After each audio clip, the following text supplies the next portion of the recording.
Good morning, everyone. Christy, would you pray for our devotions?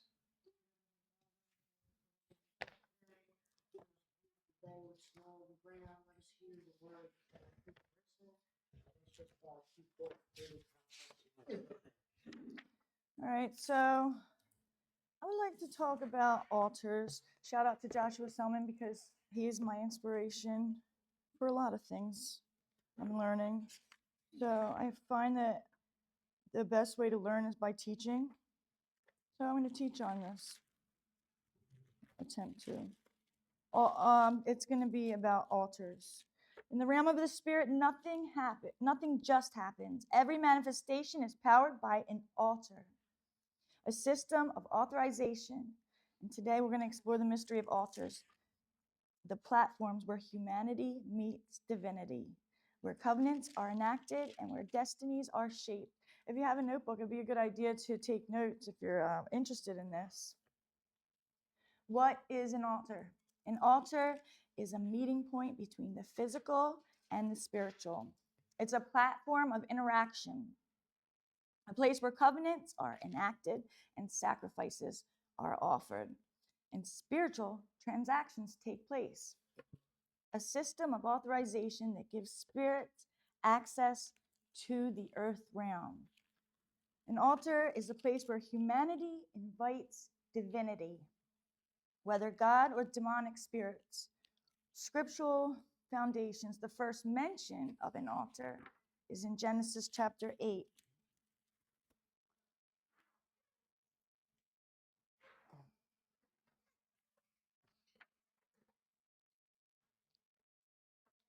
Noah built an altar to the Lord after the flood. Verse 20. Then Noah built an altar to the Lord, and there he sacrificed as burnt offerings the animals and birds that had been approved for that purpose. This shows altars as places of gratitude, covenant, and divine response. Abraham also had altars. In Genesis 12,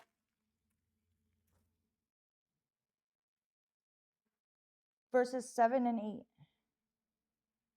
Then the Lord appeared to Abram and said, I will give this land to your descendants.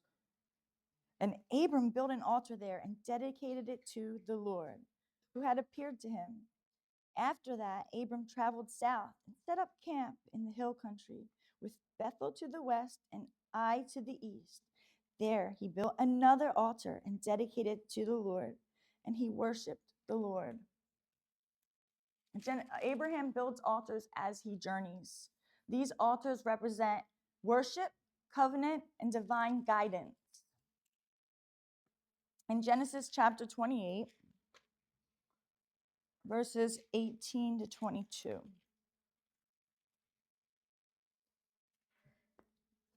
The next morning, Jacob got up very early. He took the stone he had rested his head against and set it upright as a memorial pillar. Then he poured olive oil over it. He named that place Bethel, which means house of God, although it was previously called Luz. Then Jacob made this vow: if God will indeed be with me and protect me on this journey, and if he will provide me with food and clothing, and if I return safely to my father's home, then the Lord will certainly be my God. And this memorial pillar I have set up will become a place for worshiping God, and I will present to God a tenth of everything he gives me. Jacob's altar marks encounter, vows, and transformation. The next one is in 1 Kings chapter 18. The next one we're going to read about anyway. And this is Elijah's altar. Chapter 18, starting at verse 30. Then Elijah called to the people, come over here. They all crowded around him as he repaired the altar of the Lord that had been torn down. He took 12 stones, one to represent each of the tribes of Israel. Then he used the stones to rebuild the altar in the name of the Lord. Then he dug a trench around the altar, large enough to hold about 3 gallons. He piled wood on the altar, cut the bull into pieces, and laid the pieces on the wood. Then he said, "Fill 4 large jars with water and pour the water over the offering and the wood." After they had done this, he said, Do the same thing again." And when they were finished, he said, "Now do it a third time." So they did as he said, and the water ran around the altar and even filled the trench. At the usual time for offering the evening sacrifice, Elijah the prophet walked up to the altar and prayed, "O Lord God of Abraham, Isaac, and Jacob, prove today that you are God in Israel and that I am your servant. Prove that I have done all this at your command. O Lord, answer me. Answer me so these people will know that you, O Lord, are God and that you have brought them back to yourself." Immediately, the fire of the Lord flashed down from heaven and burned up the bull, the wood, the stones, and the dust. It even licked up all the water in the trench.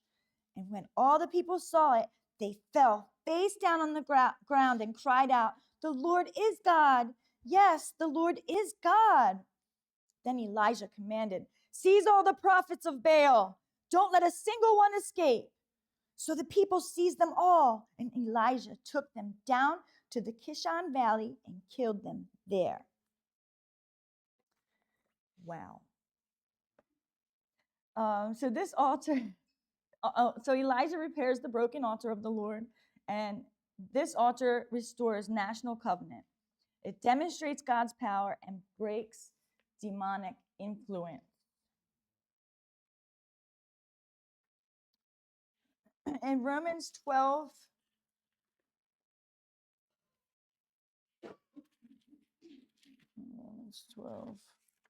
and verse 1.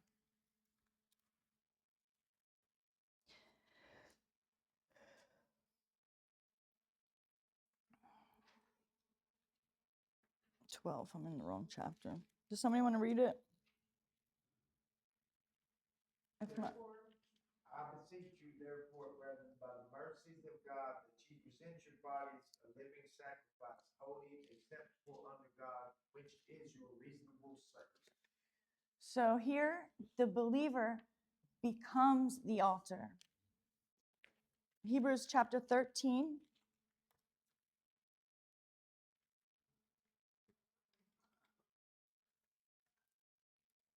Hebrews 13 and verse 10. Does somebody want to read that? Yeah, chapter 13, verse 10.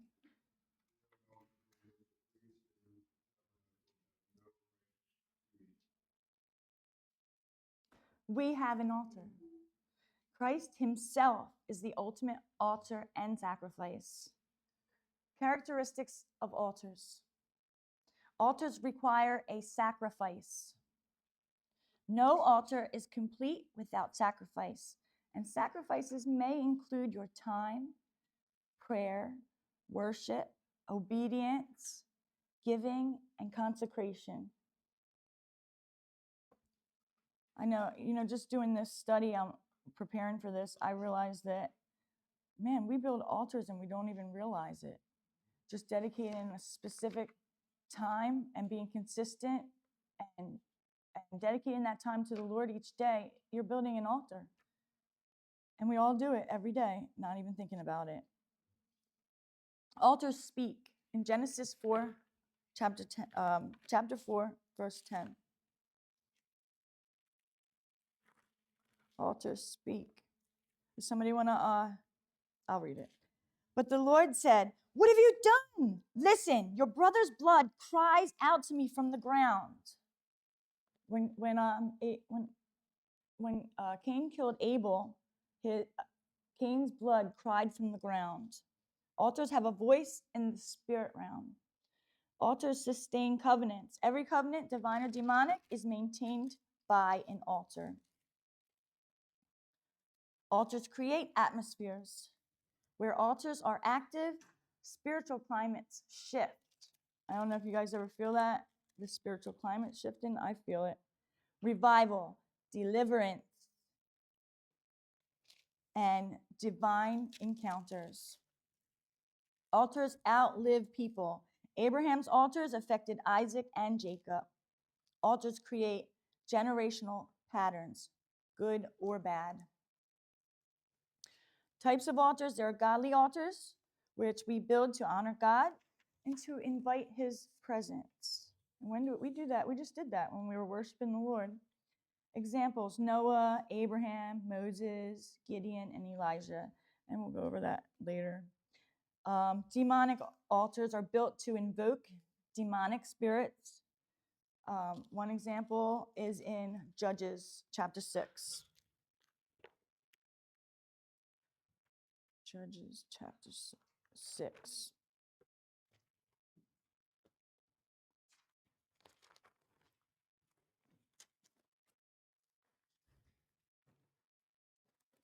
And verse 25.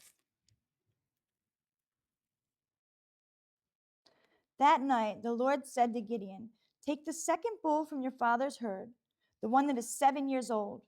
Pull down your father's altar to Baal and cut down the Asherah pole standing beside it." Where am I going to? 32.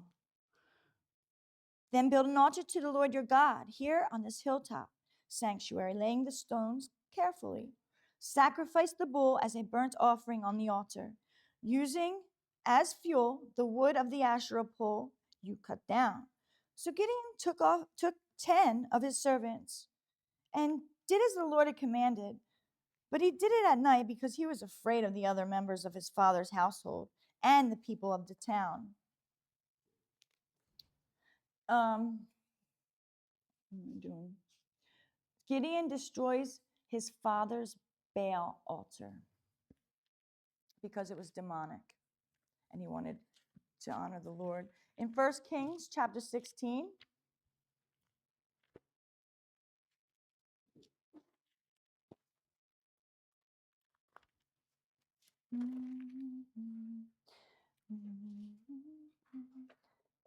Ahab builds an altar for Baal. 32. Chapter 16 and verse 32. First, Ahab built a temple and an altar for Baal in Samaria. So that's a demonic altar. Personal altars are next. These are spiritual disciplines that create consistency with God. Prayer, worship, fasting, and study of the word. So that's a way to build. These are all ways to build a personal altar. And I guess we're all doing that here. Family altars, regular times of prayer and devotion in the home. Territorial altars, altars that influence regions or nations. For example, Elijah on Mount Carmel. How to build a godly altar today. Be intentional and consistent. Choose a place, physical or symbolic place to meet God. Establish a pattern. Consistency is what turns a place into an altar. Offer sacrifice. Your sacrifice fuels the altar. Time, worship, prayer, giving, obedience.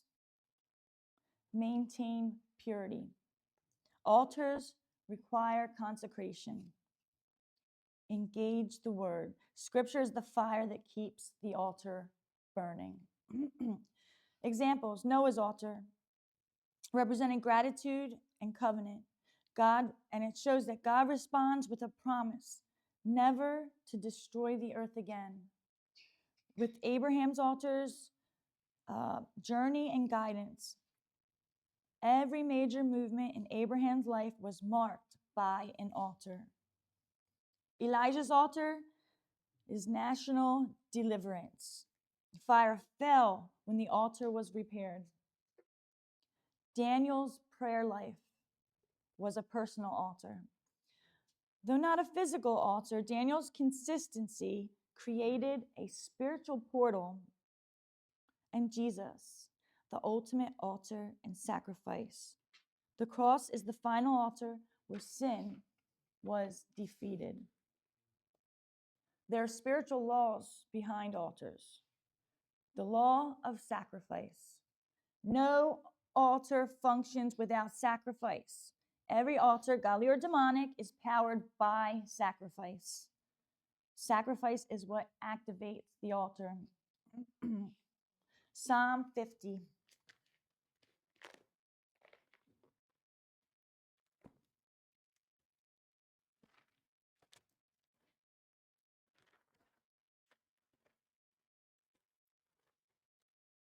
And verse 5. Bring my faithful people to me, those who made a covenant with me by giving sacrifices. Genesis 8:20.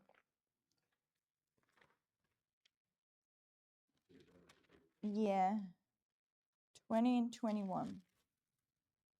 Then Noah built an altar to the Lord, and there he sacrificed as burnt offerings the animals and birds that had been approved for that purpose. The Lord was pleased with the aroma of the sacrifice and said to himself, I will never again curse the ground because of the human race, even though everything they think or imagine is bent toward evil from childhood. I will never again destroy all living things. As long as the earth remains, there will be planting and harvest, cold and heat, summer and winter, day and night. Noah's sacrifice provoked a divine response. And so will ours.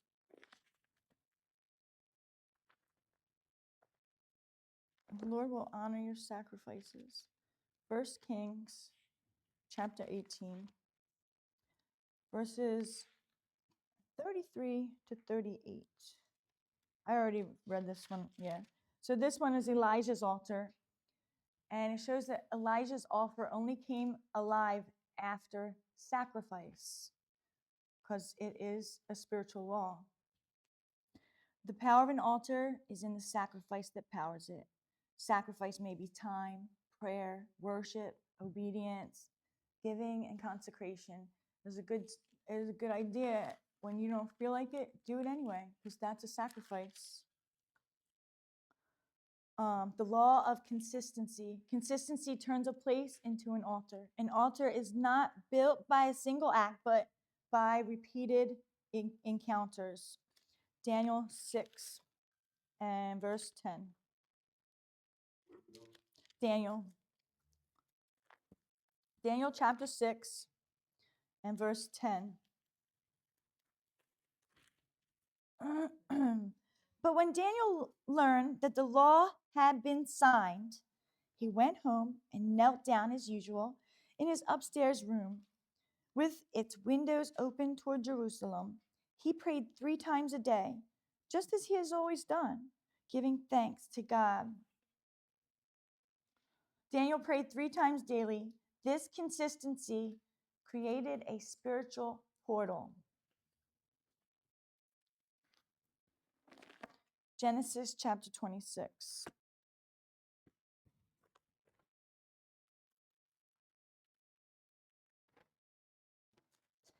And verse 25. Then Isaac built an altar there and worshiped the Lord. He set up his camp at that place, and his servants dug another well. Isaac builds an altar and calls on the Lord repeatedly. Consistency is what turns a room into a prayer altar, a schedule into a devotional altar, a family gathering into a family altar. Consistency opens the gates of the Spirit. Next will be the law of covenant. Altars are the platform where covenants are enacted and maintained. Genesis chapter 15, verses 7 through 18. Chapter 15, 7 through 18. Then the Lord told him, I am the Lord, who brought you out of Ur and the Chaldeans to give you this land as your possession. But Abraham replied, O sovereign Lord, how can I be sure that I will actually possess it? And the Lord told him, bring me a 3-year-old heifer, a 3-year-old female goat, and a 3-year-old ram, a turtle dove, and a young pigeon. So Abraham presented all these things to him. Abraham presented all these things to him and killed them. Then he cut each animal down the middle and laid the halves side by side. He did not, however, cut the birds in half.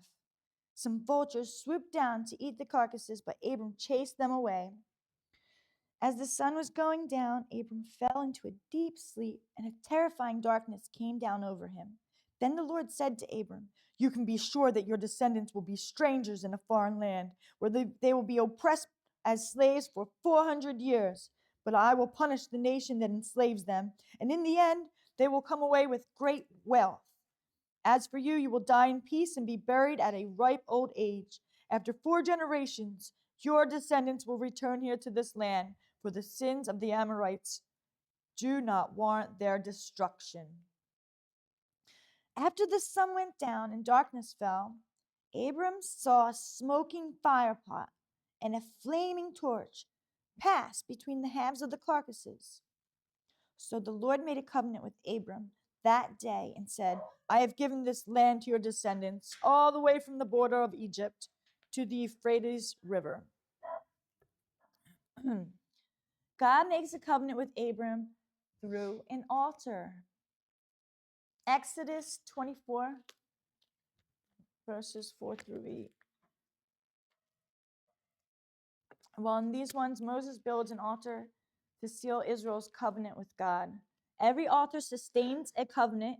Godly altars sustain divine covenants. Demonic altars sustain evil covenants. Where there is an altar, there is a covenant. Where there is a covenant, there is continuity. Continuity? Continuity. Continuity? Continuity. If you just keep saying it, I have a whole lot left that I'd like to finish with you later in the week. So, to be continued. Giovanni, will you pray us out?